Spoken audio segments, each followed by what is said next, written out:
BA भाग तृतीय में हम सामाजिक स्तरीकरण अध्याय का अध्ययन कर रहे थे। आज हम सामाजिक स्तरीकरण के आधारों की बात करते हैं। देखिए, स्तरीकरण प्रत्येक समाज में पाया जाता है, किंतु उसके आधार समान नहीं है। फिर भी विद्वानों ने कुछ सामान्य आधारों का उल्लेख किया है।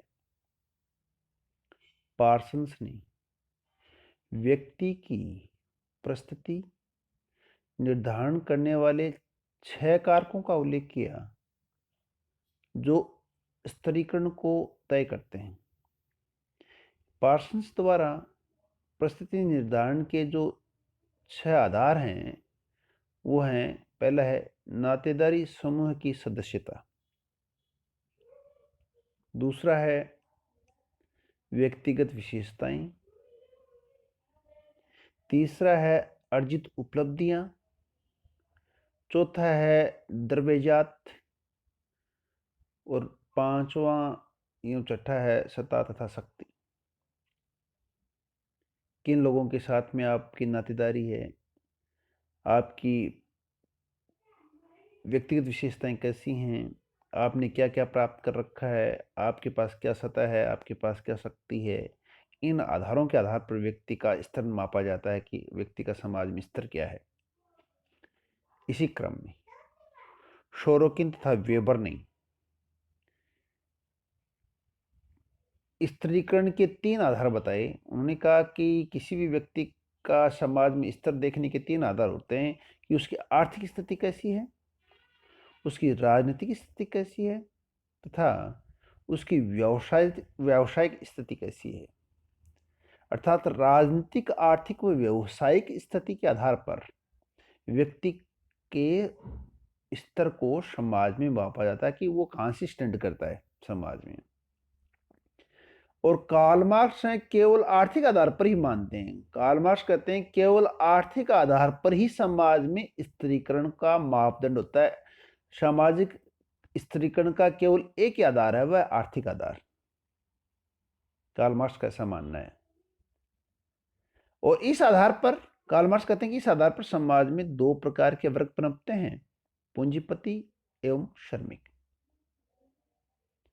स्तरीकरण के सभी आधारों को हम 2 भागों में बांट सकते हैं। देखिए कैसे, जो पार्सन से बताया 6 आधार, सोरोकिन वेबर ने 3 आधार बताए, कार्ल मार्क्स ने केवल 1 आधार बताया। इन सब के आधार पर हम सामाजिक स्तरीकरण के आधारों को 2 भागों में, एक तो प्राणीशास्त्रीय आधार तथा दूसरा सामाजिक सांस्कृतिक आधार। जब हम प्राणीशास्त्रीय आधार की बात करते हैं तो समाज में व्यक्तियों एवं समूह की उच्चता एवं निम्नता का निर्धारण प्राणीशास्त्रीय आधारों पर किया जाता है। प्रमुख प्राणीशास्त्रीय आधार हैं वो हैं, देखिए, लिंग है, आयु है, प्रजाति है, जन्म है, शारीरिक व बौद्धिक कुशलता है। ये प्राणीशास्त्रीय आधार हैं। लिंग के आधार पर हम किस प्रकार से बांटते हैं, देखिए, लिंग के आधार पर स्त्रियों और पुरुषों के रूप में समाज का स्तरीकरण सबसे प्राचीन है। लगभग सभी समाजों में पुरुषों की स्थिति स्त्रियों से ऊंची मानी जाती है। कई पद ऐसे हैं जो केवल पुरुषों के लिए निर्धारित हैं। जैसे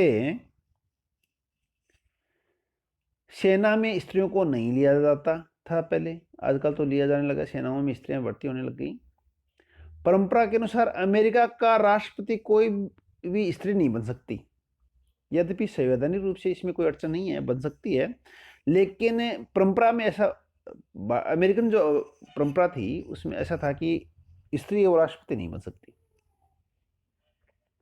ये लिंग के आधार पर ये सामाजिक स्तरीकरण लिंग के आधार पर सामाजिक स्तरीकरण का आधार हो गया कि लिंग के आधार पर स्त्री और पुरुषों में श्रेष्ठ पुरुषों को माना गया है। ये पुरुष श्रेष्ठ है, स्त्री को अधम माना गया है, नीचा माना गया है। इसलिए ये समाज में उच्चता और निम्नता देखने को मिलती है, अर्थात सामाजिक स्तरीकरण देखने को मिलता है। जब हम आयु की बात करते हैं तो देखिए, आयु के आधार पर सामाजिक स्त्रीकरण किस प्रकार से निश्चित होता है।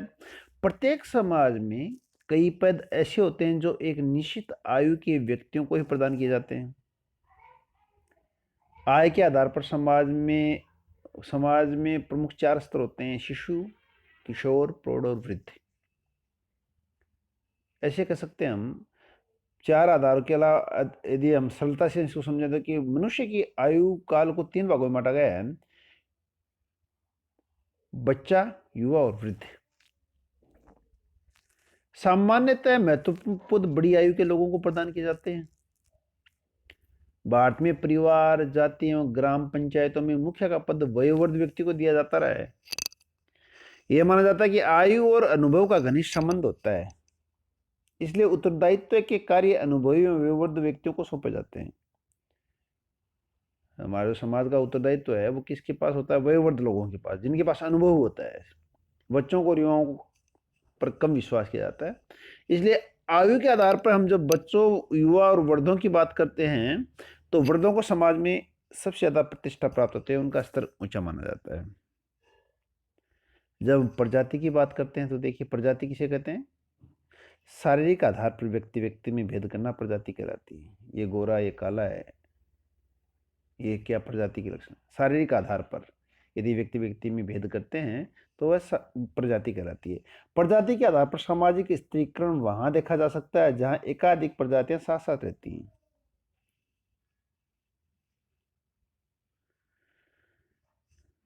जिस प्रजाति के लोग शासन और सत्ता में होते हैं तथा संपन्न होते हैं, वह प्रजाति अपने को दूसरी प्रजाति से श्रेष्ठ मानती है। अमेरिका, अफ्रीका में गोरी प्रजाति ने काली प्रजाति से अपने को श्रेष्ठ घोषित किया है और उसे अनेक सुविधाओं में विशेषाधिकार प्राप्त हैं। प्राचीन काल में अमेरिका का राष्ट्रपति निग्रो प्रजाति का कोई व्यक्ति नहीं बन सकता। जब हम जन्म की बात करते हैं तो देखिए, जन्म भी सामाजिक स्त्रीकरण उत्पन्न करता है। जैसे जो लोग उच्च कुल, वंश व जाति में जन्म लेते हैं वे अपने को दूसरों से श्रेष्ठ मानते हैं।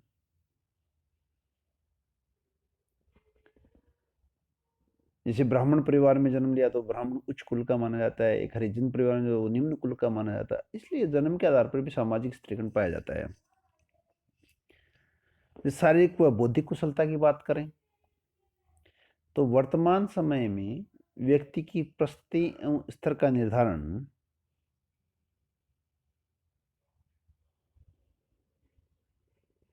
उसकी शारीरिक एवं मानसिक कुशलता, योग्यता एवं क्षमता के आधार पर होने लगा है।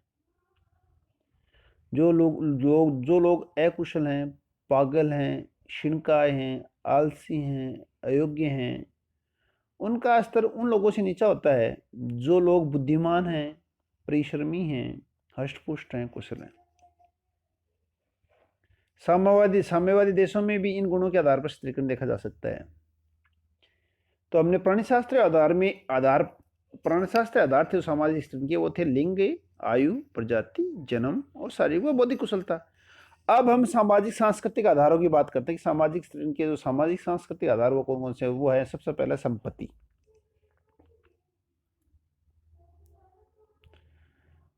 संपत्ति के आधार पर भी समाज में स्त्रीकरण किया जाता है। आधुनिक समाजों में नहीं बल्कि आदिम समाजों में भी संपत्ति के आधार पर ऊंच नीच का भेद पाया जाता था। समाज में वे लोग ऊंचे माने जाते हैं जिनके पास अधिक संपत्ति होती है। वे सभी प्रकार की विलासिता एवं सुख सुविधाओं की वस्तुएं खरीदने की क्षमता रखते हैं। इसके विपरीत गरीब तथा संपत्तिहीन की स्थिति निम्न होती है। संपत्ति के बढ़ने और बढ़ने के साथ साथ समाज में व्यक्ति का स्तर भी घटता और बढ़ता जाता है। सीधी सी बात है, जिसके पास ज्यादा संपत्ति होती है उसका समाज में ऊंचा पद होता है, और जिसके पास कम संपत्ति होती है उसका समाज में नीचा स्थान होता है। संपत्ति का ये जो सामाजिक स्त्रीकरण का जो आधार है संपत्ति, ये तो प्राचीन काल से ही चला आ रहा है। और वर्तमान का में तो इसका विकराल रूप देखने को मिलता है। दूसरा, सामाजिक सांस्कृतिक आधार की बात करते तो वो है व्यवसाय। व्यवसाय भी सामाजिक स्थिरीकरण का प्रमुख आधार है। समाज में कुछ व्यवसाय सम्मानजनक होते हैं, ऊंचे माने जाते हैं, तो कुछ निम्न व घृणित। डॉक्टर, इंजीनियर, प्रशासक, प्राध्यापक आदि का पेशा, जो हमारे समाज में डॉक्टर हैं, इंजीनियर हैं, प्रशासक हैं, एडमिनिस्ट्रेशन का काम करते हैं, जो हमारे प्रोफेसर हैं, उनका जो पेशा है वो बाल काटने वाले से, कपड़े धोने वाले से और चमड़िया काम करने वाले के पेशे से श्रेष्ठ माना गया है, सम्माननीय माना गया है, उच्च माना गया है। इन पेशों को करने वाले की स्थिति भी सामाजिक संस्तरण में ऊंची होती है। जो सफाई का काम करते हैं, मेत्र लोग हैं, वाल्मीकि समाज के लोग हैं, या फिर अन्य लोग, जैसे कोई बाल काटने का काम कर रहा है या धोबी का काम कर रहा है, अन्य कोई इसी से संबंधित काम कर रहा है, उनकी सामाजिक परिस्थिति या सामाजिक स्थिति नीची होती है। किनकी बजाय जो हमारे जो ऊंचे पदों पे, जैसे कोई डॉक्टर है, कोई इंजीनियर है, कोई प्रशासनिक सर्विस में, या कोई प्रोफेसर है, या कोई साइंटिस्ट है, उनकी समाज में उस परिस्थिति होती है। तो व्यवसाय भी सामाजिक स्थिरीकरण का आधार है। अगला सामाजिक स्थिरीकरण का आधार है धार्मिक ज्ञान। धर्म प्रधान समाजों में धर्म भी स्त्रीकरण उत्पन्न करता है। जो लोग धार्मिक कर्म कांडों में संलग्न होते हैं, धार्मिक उपदेश देते हैं या धर्म के अध्ययन में रत रहते हैं, उन्हें सामान्य लोगों से ऊंचा स्थान माना जाता है। भारत में पंडित, पुजारियों, धार्मिक गुरुओं, साधु संतों एवं ब्राह्मणों की सामाजिक स्थिति उनके धार्मिक ज्ञान और धर्म से संबंधित होने के कारण ऊंची रही है। वर्तमान में धर्म के महत्व की घटने के साथ साथ स्तर निर्धारण में इसका प्रभाव भी कमजोर होता दिखाई दे रहा है। राजनीतिक शक्ति की बात करें हम, तो राजनीति सत्ता व अधिकार के आधार पर भी समाज में सहस्त्र पाया जाता है। जिन लोगों के पास सैनिक शक्ति होती है, सत्ता होती है, शासन की बागडोर होती है, उनकी स्थिति उन लोगों से ऊंच होती है जो सत्ता और शक्तिविहीन होते हैं। शासक और शासित का भेद समाजों में पाया जाता है। ये थे सामाजिक स्थिरीकरण के आधार। धन्यवाद।